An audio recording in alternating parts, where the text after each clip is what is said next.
Welcome po sa panibago nating tutorial para sa electric motor control. Sa nakaraang tutorial, pinag-aralan natin kung paano gumawa ng manual motor starter gamit ang motor protection circuit breaker. Ngayon naman ay pag-aaralan natin paano gumawa ng direct online magnetic starter gamit pa rin ang motor protection circuit breaker. So, ang meaning ng direct online, a motor is connected directly to the full mains voltage by means of a contactor. Ibig sabihin, kung halimbawa ang supply natin ay 230 volts AC, yun mismo ang papasok direkta sa motor natin. So, hindi ito katulad ng reduced voltage or soft starter. So, magnetic starter is a device used to start, stop, and protect electrical motors. So, ibig sabihin nito, ang magnetic starter dapat ay kaya niyang pandarin, pahintuin at bigyan ng proteksyon ang ating electrical motors. So, it consists of contactors and overload relays. So, palaging merong contactor at overload relay ang isang magnetic starter. So, can be operated remotely and automatically. So, ibig sabihin nito, kaya nating i-operate kahit saang location ang magnetic starter. So, hindi ito katulad ng manual starter kung saan local lang ang kanyang operation. Then lastly, provides low voltage protection. So, low voltage protection prevents auto restarting after a power failure. So, ibig sabihin nito, kapag nagkaroon ng power failure, hindi siya automatic na mag-restart once na-restore ang ating power. So, sa pamamagitan ng ganitong klase ng controller, ma-prevent natin ang injury sa personnel at damage sa property. Ngayon naman ay gagawa tayo ng schematic diagram. So, ituturo ko step by step kung paano gumawa ng diagram ayon sa sequence na kailangan ng makina. So, in this case, direct online start-stop operation. Okay, so meron tayong 3-phase na power supply dito. Okay, line 1, line 2, and line 3. Then, meron tayong 3-phase na motor. So, anong kailangan natin para mapaandar ang motor? Okay, so, kailangan natin ng magnetic contactor. Okay. So, triple na magnetic contactor. Yan. So, kukonect natin yan sa motor natin. So, itong magnetic contactor, ito yung magkukonect sa motor sa ating power supply. So, ang sunod na requirement natin ay protection naman para sa motor at sa ating conductor. So, ano yung ating kailangan? So, kailangan natin ng circuit breaker. So, ang circuit breaker na gagamitin natin ay ang MPCB kung saan magkasama na yung short circuit protection at ang overload protection. Okay, so ang MPCB ay specifically designed para sa control at protection ng motor. Okay, so ito yung ating MPCB, magnetic protection at overload protection. Okay, so circuit breaker, yun ang kanya symbol.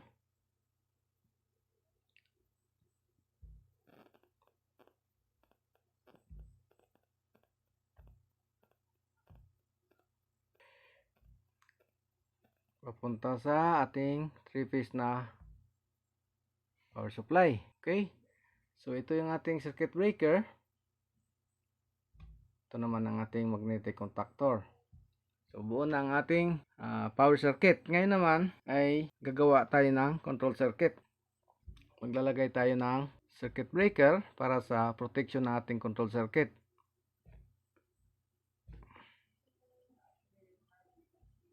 Okay, and connect natin sa line.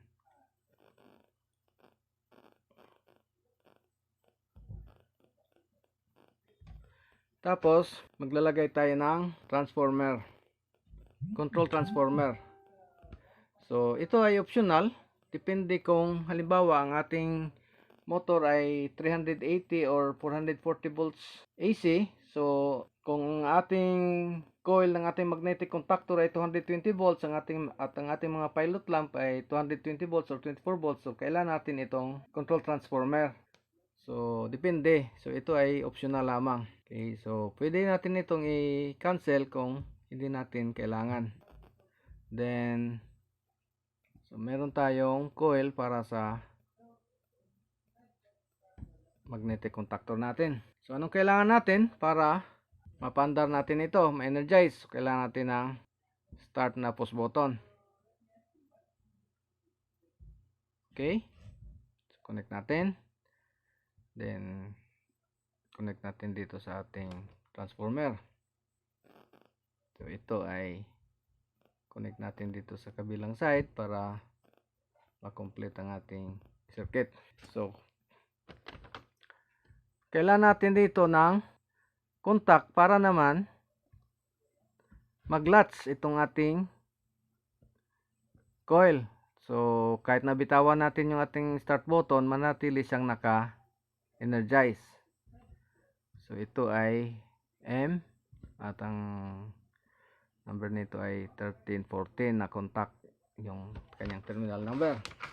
Then, paano natin to pintuin? Paano natin i-energize? So, kailangan natin maglagay tayo ng stop button. Okay? So, para kapag naka-energize siya, pag press natin itong stop button, ma-break niya yung circuit. Okay? So, ito ay stop. At ito ang ating start. Paano pag nagkaroon tayo ng overload? So, kailangan natin ng contact para i-break yung ating circuit kapag nagkaroon tayo ng overload. So, maglalagay tayo dito ng contact mula sa ating circuit breaker. Okay? So, ang gagamitin natin ay auxiliary contact na normally open. So, number 13 at number 14. So, bakit auxiliary contact at normally open? Sa ating MPCB, kapag naglagay tayo ng normally open na contact dito, once na turn on natin or switch on natin ito, ito ay magko-close. At kapag nag-switch off tayo or nagkaroon tayo ng trip, nag-trip tayo, ito ay mag-open. Okay, so ibig sabihin, once na switch on natin, ating circuit breaker, magko-close ito. So, meron tayong magiging complete circuit once na press natin ang start button. At once na nag-trip off naman ang ating overload, so mag-open siya, mag-open ito. Okay, so i-break niya ang ating circuit. Okay. So ngayon, maglalagay naman tayo ng ating mga indication lamp. So, maglalagay tayo ng green para sa run indication. So, ito ay nakaparallel sa ating contactor coil. Tapos, kapag nag-stop naman tayo, maglalagay naman tayo ng pilot lamp na indication. Dapat meron tayong indication na nakastop ang ating motor. So, saan natin ito lalagay? So, kailangan natin ng normally closed na contact mula sa ating contactor. So, ibig sabihin, kapag hindi naka-energize ang ating contactor, ilaw ito. Dahil normally closed ito. Then, kapag naka-energize, mag-open, so hindi siya ilaw. Yung green ang ilaw. So, saan natin siya ilalagay? So, dito natin siya ilalagay. Dito. Before sa stop. Okay. Then, kailangan natin ng pilot lamp para naman sa ating trip indication. So, yellow na pilot lamp. Okay. So, saan naman tayo kukuha? So, dito tayo kukuha sa ating pinaka line 1 natin. So, ito yung line 1 natin. So, transformer line 1 natin. Ito yung line 2. So, dyan tayo kukuha. Tapos, gagamitin natin normally open contact ng fault signaling contact ng ating circuit breaker.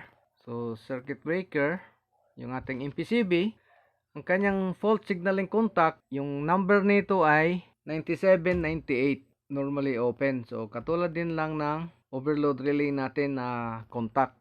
Yung normally open 97 at 98. So ito naman ay mula sa ating magnetic contactor na normally close, ito ay number 21 at 22. Okay, yan ang ating circuit diagram para sa direct online magnetic starter gamit ang MPCB. Ayan, umpisa nating mag-wiring. Ito ang galing sa ating transformer, yung kanyang secondary. So ito ay 24 volts AC. Okay, so galing dito, pupunta tayo sa auxiliary contact natin na normally open, yung number 13. Okay, so ito ang una nating wiring mula transformer papunta dito. Okay.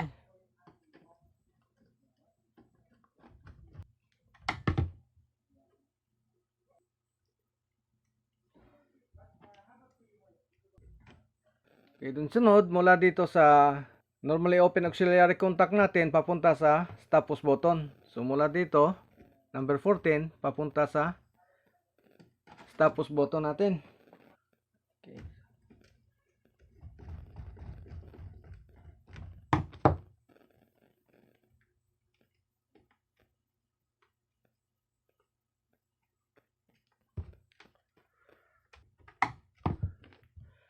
Then mula sa stop push button, papunta sa start push button. So, jumper lang natin mula dito sa stop natin, papunta sa start. Ito yung ating start push button. Then pagkagaling sa start push button, papunta naman tayo sa coil ng magnetic contactor. Okay, so mula dito,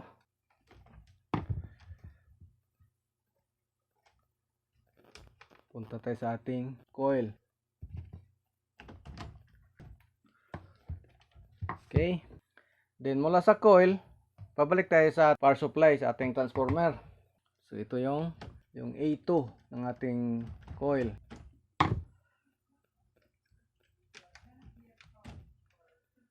So babalik na tayo ngayon sa ating power supply. Okay. Then sunod nating i-wiring ay ang ating holding contact. Itong normally open na holding contact mula sa ating magnetic contactor. Okay, so mula dito sa start push button, papunta sa number, actually, gagawin na, at babalik rin natin ito. Gagawin natin itong number 14 at ito number 13 para hindi tayo umikot sa taas. So ito number 14 at ito ang number 13. Okay, so para galing dito sa push button natin, dito na tayo sa number 14, hindi na tayo akyat pataas. So dito na tayo kukuha.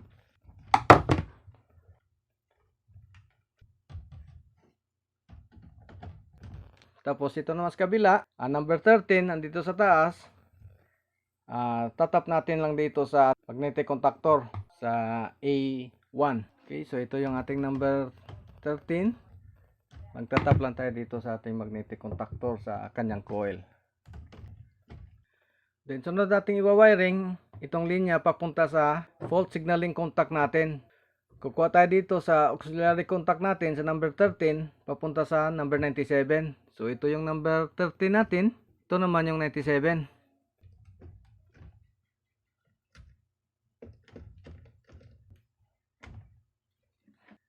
Then mula dito sa 98, itong 98 natin, papunta sa yellow na indicator lamp natin. So ito yung terminal ng ating yellow na indicator lamp. So mula sa 98, papunta sa yellow na indicator lamp.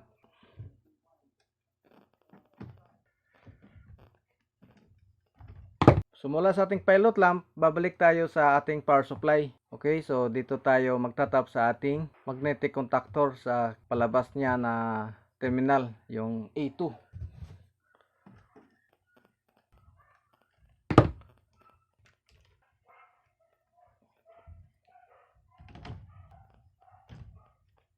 So ang sunod nating i-wiring, itong ating normally close contact para sa stop indication, ang red pilot lamp natin. So mula dito sa ating auxiliary, sa number 14, ito, papunta sa number 21 na terminal ng ating normally close contact. So ito yung number 21. Number 14. Punta tayo dito sa terminal na ito. Then mula sa number 22, ito yung number 22, papunta na tayo sa ating pilot lamp. Ito yung ating pilot lamp. Okay, so number 22.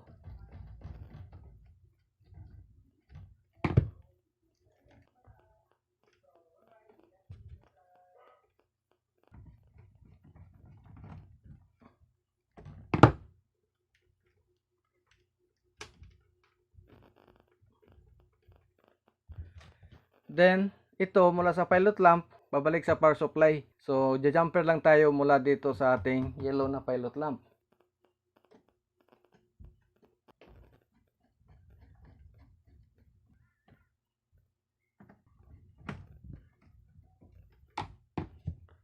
Okay, then sunod nating i-wiring itong ating green na pilot lamp.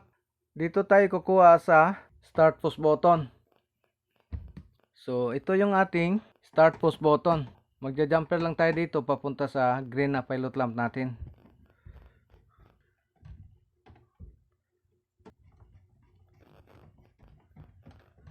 Okay, so mula naman dito sa pilot lamp, pabalik sa power supply, jumper tayo dito sa ating red na pilot lamp.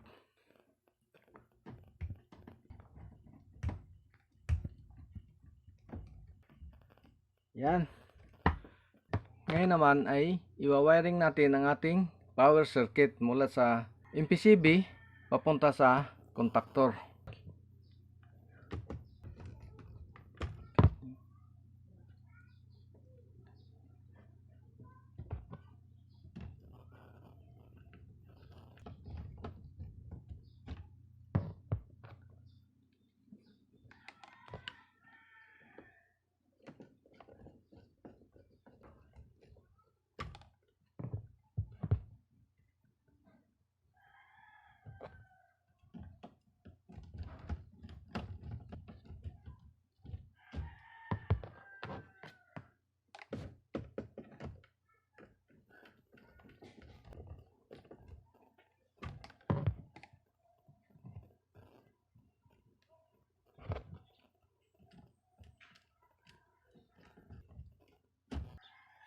Okay, then sunod nating i-wiring yung ating motor papunta dito sa load side ng contactor.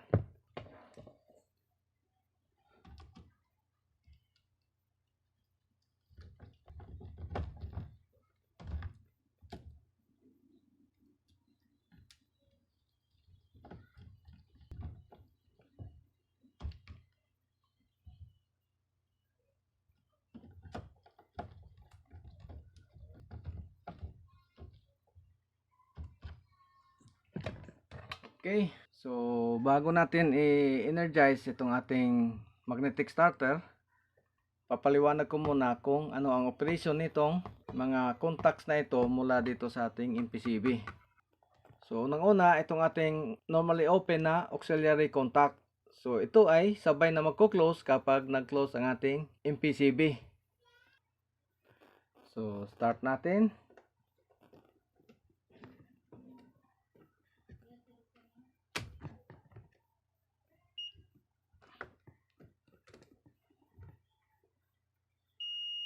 Okay, so yan po. Kapag in-stop natin, mamamatay. Mag-open.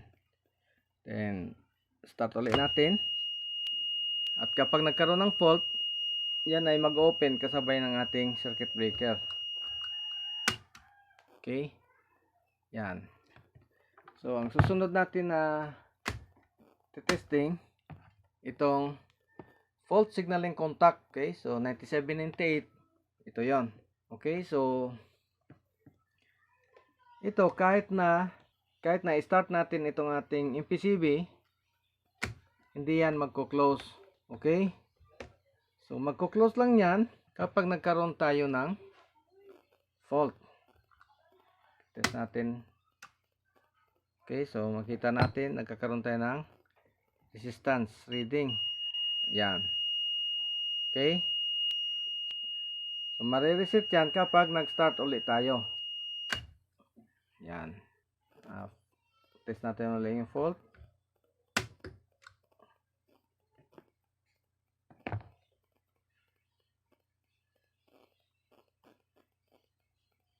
Yan, meron tayong resistance reading. Ibig sabihin, nag-close ang contact natin. Yan. Okay. So, ngayon, i-energize natin yung ating magnetic starter. So, susubukan nating patakbin yung ating motor. Okay, so ito yung ating motor. Okay, so on natin yung ating circuit breaker para sa control. Then, on natin yung ating MPCB. Start natin. Okay, so makita natin, umilaw ngayon yung ating red na pilot lamp. So, ibig sabihin naka-standby tayo ngayon. Naka-stop. Then, press natin yung ating start push button. Okay, so mandar. Umilaw ang green. Tapos, nag-energize yung ating contactor. Stop natin. Okay, so nag-energize ang contactor. Start ulit natin. Okay, then i-trip natin. Okay, so yan, nag-energize ang contactor, nag-stop yung ating MPCB, tapos sumilaw yung ating trip indicator na yellow pilot lamp. So ibig sabihin nag-close itong ating fault signaling contact. Okay, then para ma-restart yan kapag start ulit tayo dito sa ating PCB. Okay, yan. So, pwede ulit nating pandarin yung ating motor. Okay. So, yan lang po ang ating tutorial kung paano mag-wiring ng direct online magnetic starter gamit ang motor protection circuit breaker. So, abangan nyo po ang iba pa nating tutorial at maraming salamat sa panonood.